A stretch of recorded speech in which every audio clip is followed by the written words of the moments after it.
In the previous segment, we wrote all of the member and moments equations in terms of our unknown quantities, which were the theta c's and the theta b's. Now we're going to write the equilibrium equations from which we'll substitute those member and moments in, and we'll solve for those member and moments specifically. All right, so let's go ahead and get zoomed in here. Get the autofocus lock, and away we go. Alright, now remember, we're going to write the equilibrium equations, one per each kinematic degree of freedom. That would be theta b and theta c. And let's start with the member ends first. We're just going to focus on the moments because the sway that we do have is of a known magnitude, so that's not going to turn out to be a free kinematic degree of freedom. And remember that on the member ends, the moments are always clockwise positive with our approach to the slope deflection model. And so here we have MBA, we've got MBC, MCB, and MCD. We haven't shown what the ones are at the supports. We're not focused on that particular part right now either. I do it this way because it helps to emphasize that on the joint that we turn those around, and each and every one of those member and moments now is shown in a clockwise fashion, which is on the joint perspective just like we would have in the regular Cartesian coordinate system with a right-hand rule, and then our moments or rotations would be, particularly the moments, would be counterclockwise positive. So it's a little weird. We established our sign convention associated with the members and not the joints in this particular case.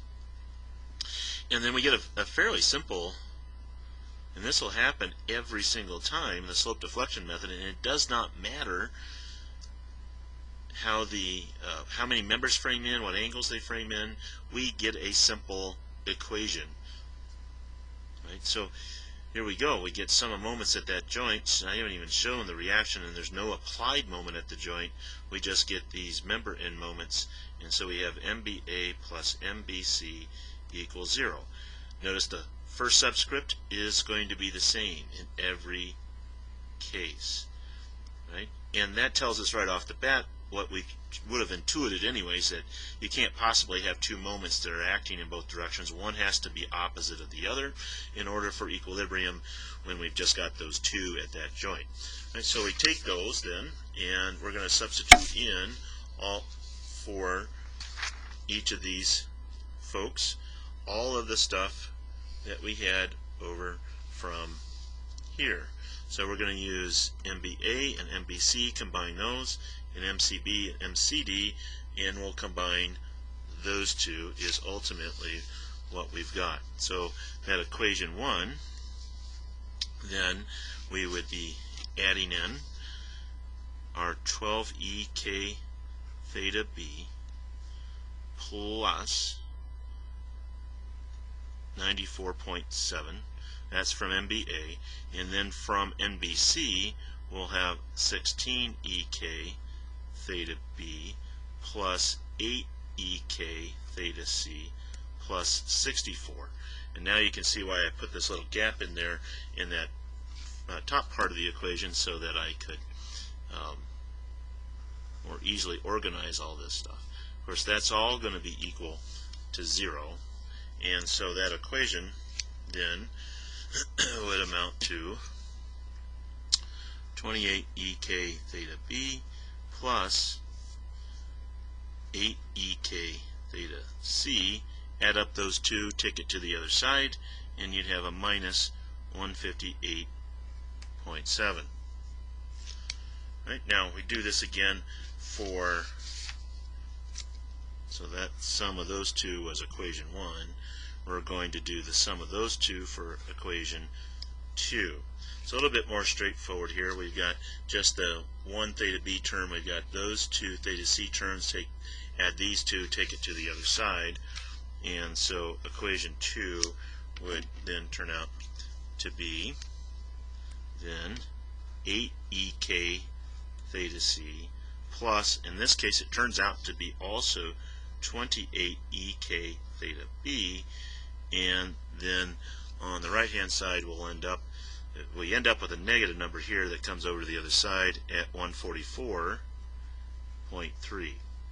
Right now, a couple of little processing things and also big picture things. One, you might just, to make life easy as you solve these, especially by hand, we might just call this whole quantity B, this whole quantity C.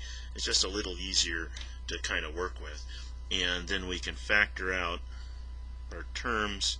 We got 28 there, 8 there, 8, 28, and then that becomes just all B, all C, right? That's really ek theta B, ek theta C, and then that equals then the minus 158.7 and the 144.3.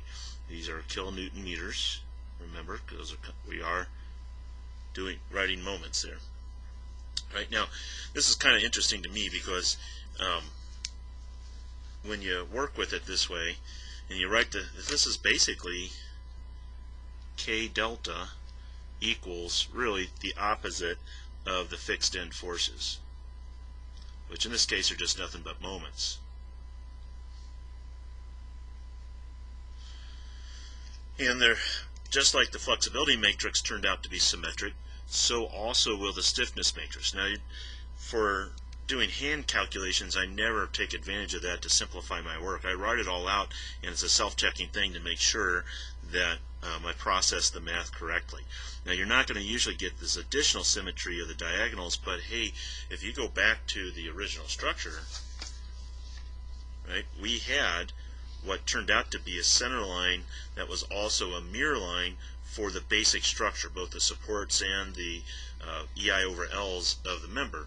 And if that's the case, then I do anticipate not only the symmetry going on the sort of the off direction, but down the diagonal I would expect some level of symmetry also. Right now, from here on out, it's all just processing and how do you like to do things. I like to factor out things. I can factor out a 4 here, and I get a 7, 2, 2, 7. And here's the advantage of writing this as B and C, because then you don't have to write the ek theta business. And the minus 158.7 divided by the 4 is going to be a minus 39 point, and we probably ought to be a little careful here. 158.7 divided by 4 minus 39.67.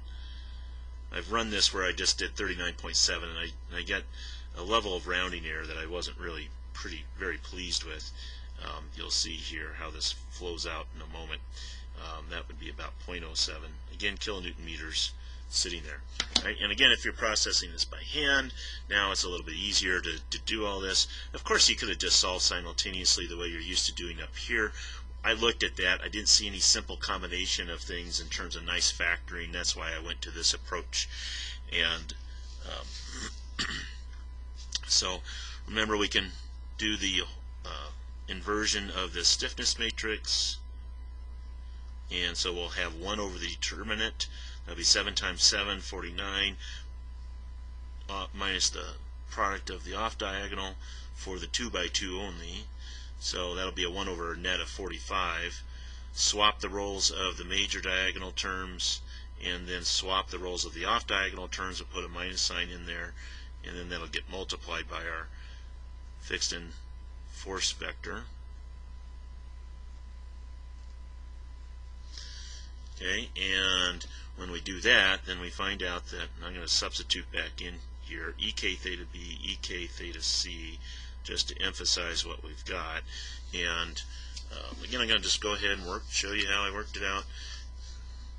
That we've got then 7 times the 39.67, that's a negative, and then minus 2 times the 36.07, divide by the 45, and we get a minus 7.78 for ek theta b. That's still a kilonewton meter kind of business going on. Not really, because there's units on these too, right? It's a stiffness thing going on. Oh, because this is ek theta B. So there's a radian sitting in here. There's an EK thing going on here. That's EI over L. So units are a little maybe mysterious. We can work that out here in a second. The next one would be then, of course, 2 times 39.67. The negative goes away, plus 7 times the 3607. That's 331.865 divided by the 45, and we get a positive 7.37. That's kind of interesting. Those are almost equal and opposite angles. It is consistent with our anticipation that we would get counterclockwise rotation at B and clockwise rotation at A, even with the support movement terms. Right? That we're going to next then substitute these back into our member and moment equations. That will be in the next video segment.